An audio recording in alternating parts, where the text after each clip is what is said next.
March 1st, 1999, I had my first heart attack. I was enjoying my life. At that time, I drank, I smoked, and I weighed about 310 pounds. Even though I was scared, it didn't scare me to the point where I was saying to myself, okay, I need to change this and this and this. I just figured, oh, okay, I'm fixed. I don't have to do anything else, I can continue living my life. April the 11th of 2005, went to see my primary care physician. After I finished telling him everything that was going on, he says, well, let me ask you a question. Why did you come see me instead of going to the emergency room? And I started laughing and I said, because I don't think I need to be in the emergency room. Didn't say anything else, he just walked out of the room. About 5 minutes later, he came back in, he sat down on a little stool and he says, just want you to know that I've called for an ambulance. They told me that I had apparently had another heart attack, and as of April 15th, 2005, that was 2 heart attacks and 5 stents. I don't remember the exact date of my third heart attack. Thankfully, I didn't get any stents behind that one, but that was in 2008.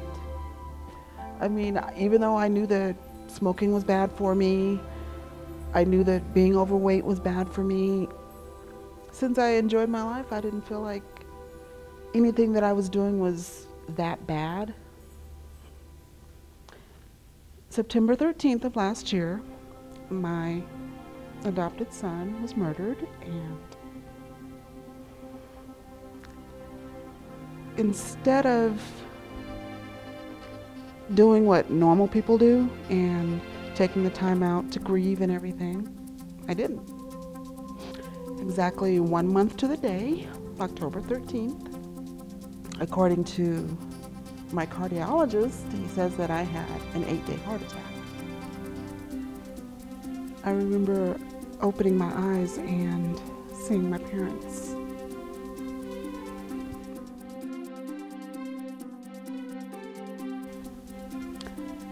And that's when I knew that I needed to change, because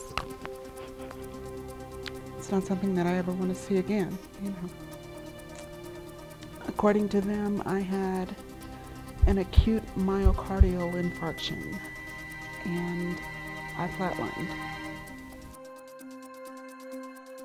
4 heart attacks and 9 stents later. I eat healthier now. I do exercise. I don't drink. I don't smoke. Now my diabetes is under control.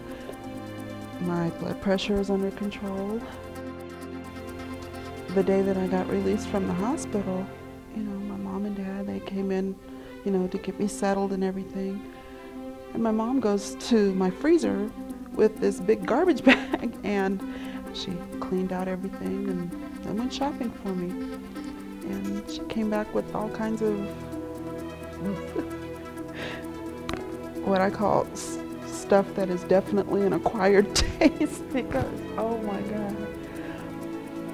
Yeah, sometimes I'll call my mom just to tell her thank you, because between her and my dad, they've seriously been my lifeline. Even though I knew that, a lot of health issues most of the time were because of family history, I just figured, okay, well, it's not really a history because, it's just my dad. And then when my mom got sick and my uncle got sick, and then I found out both sets of grandparents.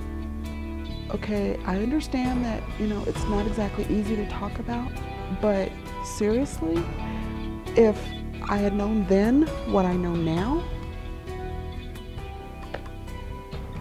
I would have changed a long time ago.